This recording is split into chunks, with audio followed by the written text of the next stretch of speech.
Well, thank you for being here. And Martin, hello.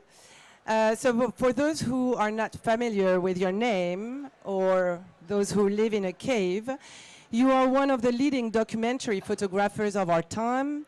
You're a member of the Magnum Agency since '94, of which you were also president from 2013 to 2017. And in 2017, you opened the Martin Parr Foundation in Bristol, dedicated to promoting British documentary photography. You are known for your humorous, sometimes cynical shots of everyday scenes captured with a caustic eye, and your images enable us to view things that seem familiar in a completely new way. So Shoestock is the book we are going to talk about today, is your latest book. Has been co-published with Clémentine de la Ferronnière, Maison CF here, and RRB Photo Books, that is actually also settled in Bristol.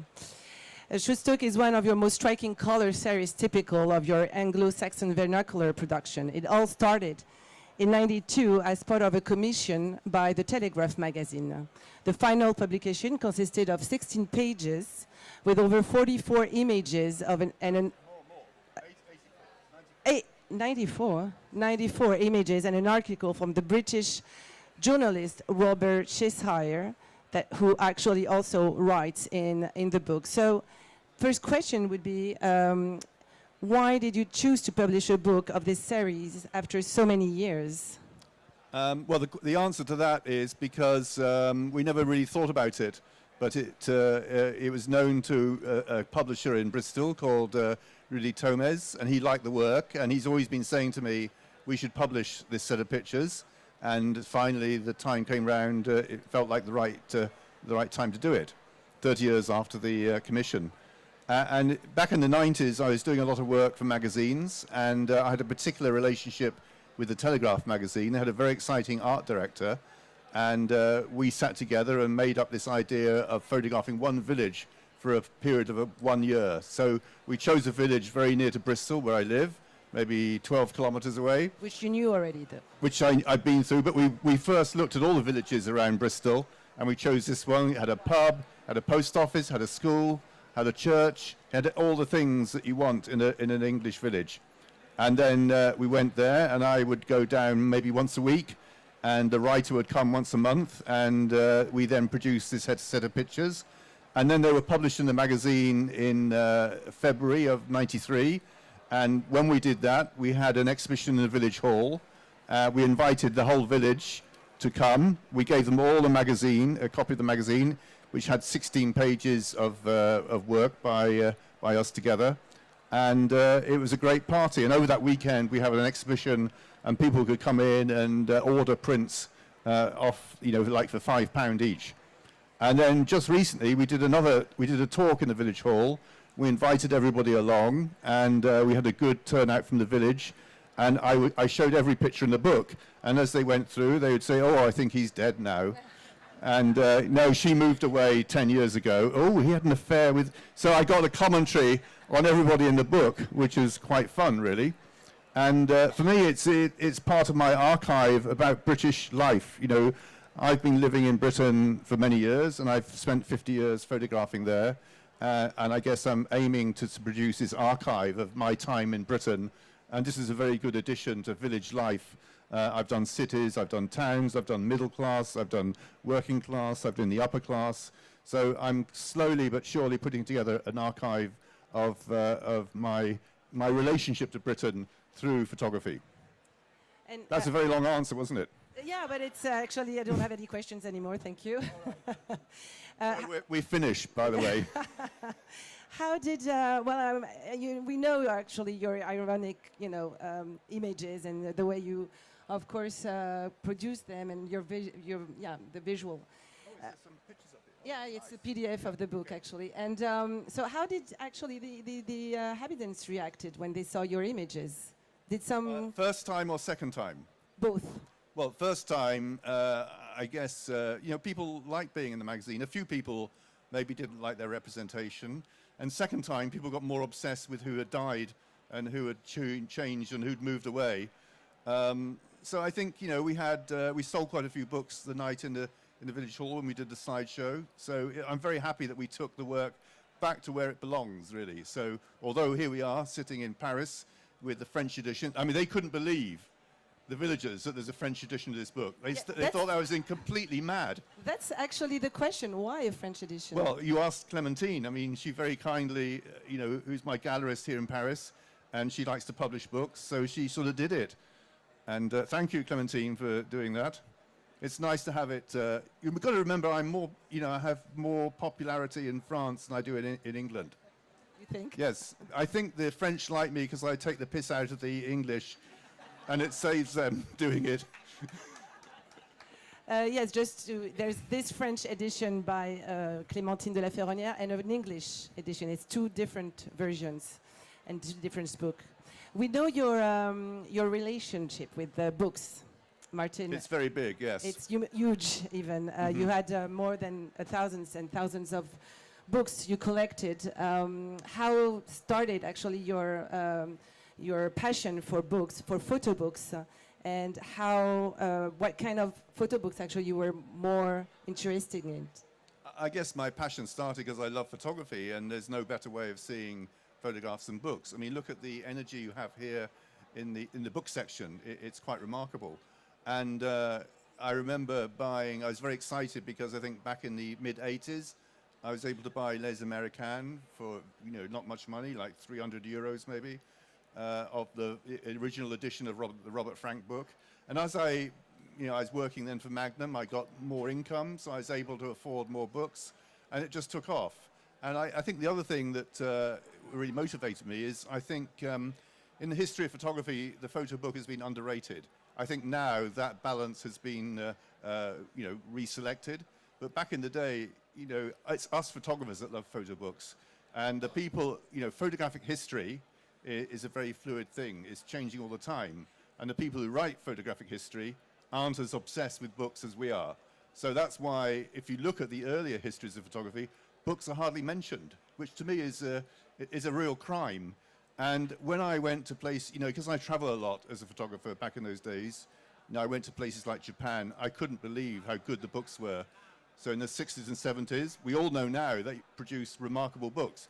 Back then, no one knew about these books at all. They'd been absolutely ignored.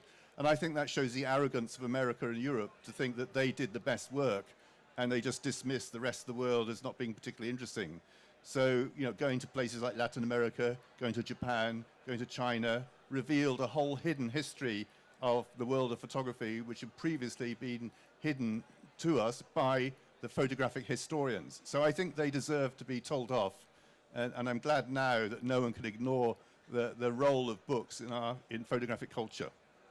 Look at this fair here. Half the space is dedicated to books. We have photo book awards.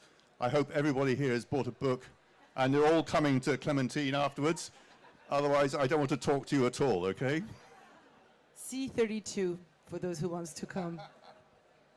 Do you still collect books? Yes, but I tend to, because the foundation in Bristol concentrates really on British photography and documentary work and other photographers who've worked in the UK, I tend to prioritize buying books by British photographers. But, you know, you come here and you see some books which are so good, you have to buy them still. But previously, you know, when I was buying, I had to come to Parry Photo, and I'd go back with 50 kilos of books. It was quite exhausting. You know, just looking through them all is exhausting. And there's not only here, we've got polycopies, we've got off-print. I don't think anyone could ever try and look at all the books that are for sale here in Paris during Parry Photo. So yes, I'm more selective now. And do you feel like there's an evolving thing, a trend? Do you feel something that has changed since when you started collecting? I guess, I mean, everyone thinks that maybe the photo book is going to decline, but you know, you see events like this. It's been 10 years we're saying this. I know. So I don't feel it is. I think the energy is still there. You never will meet a photographer that doesn't want to do a book. It's the perfect way to show their work. You have control over the narrative, you have control of the sequencing, you talk to the publisher about the production, maybe you're doing it yourself. So, you know, it's the perfect way to get the statement out. we don't have magazines. Shows come and go. No one throws away photo books. They're here forever. And you also can ask writers, actually. That's what you did for the book. You ask the journalist, your friend, who actually followed you also at what's the name of the city? Help me. Thank you, Shoestock. And what's the name of your friend? Robert Cheshire. Robert Cheshire. And there's also a text from Diane Smith. Yes, so she's a contemporary writer. I think she wanted to put the context in of the work. It's 30 years old now. Certain things have changed. Like if you look at the school, the computer is old and big, and we don't have computers like that. Some things, like someone mowing the lawn, it looks exactly the same now as it did back 30 years ago. Thank you, Martin. I'm going to leave some place for the audience. I'm sure there's many questions rising. Who wants to start?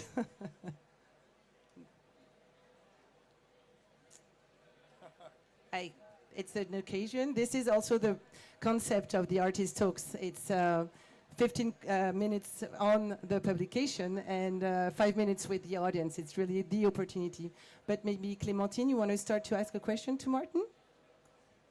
Yes, Martin, what will be the next book? Actually, it's a very good question. I don't actually know. Although I might do a book on Malaga, which I went to very recently, and we have an exhibition in February. And it was a very good shoot, so we might do some kind of zine or something for that. But yes, basically I don't know. Yes, I know suddenly a lot have come out together just now. That was just almost a coincidence rather than something that was planned. So yeah, perhaps I need a break now. There's too much Parr in the world. And in Paris for the yeah, for this I know. season. I mean, it's a clean sweep. I feel almost guilty. But you're doing actually an exhibition in January, right? At the gallery also? Yes, that's true. Yep. And by the way, there's you may have heard there's a Cartier-Bresson show on at the foundation, but there's also a show at the Irish Cultural Centre, which shows the work I did in Ireland over a 40-year period. And finally, there's a great show at the Magnum Gallery of the Deja Vu project, which I did with the Anonymous project. So there's 3 shows for anyone who's interested in looking at more of my work in Paris right now. So it's Martin Parr season in Paris. It is, yes. Okay, a question.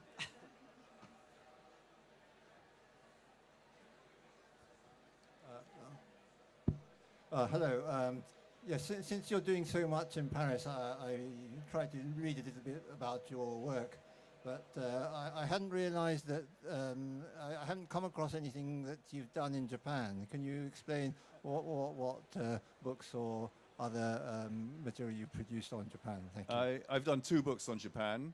One was about sleeping commuters, and the other is a sort of small little book with a selection from my Japanese pictures. If you go to my site and look through, you'll get the details. One was published by Galerie du Jour in Paris, but you can find copies of it still online. And the other one was done by, I can't remember, by someone in Japan. But yes, go to my site. We have every book there, and you can get all the details. Is books important in your foundation? Oh, very much so, because I think it's a great way of understanding the history of photography, and as well as a very big library. We have a fantastic collection of magazines. We have Picture Post, we have Creative Camera, all the really important magazines dealing with photography from the last 50 years. And we want to become a research centre for British photography, so people can come along, and if they're interested, they can explore it, look at the books. We have an archivist who's very knowledgeable. So it's all there for anyone who's interested in coming and doing research about British photography. Well, there's a trip to do over there in Bristol. Yeah, and we're open 4 days a week. We have 4 shows a year. And you can subscribe to the newsletter and get messages about what we're doing. And we love to see French visitors, of course. But this is a very international crowd. So, yeah, come along and see what we're up to. Well, thank you very much, Martin. And I'll let you go to the signature now at C32 stand, Clémentine de la Ferronnière. And again, it was a pleasure. Okay, thank you.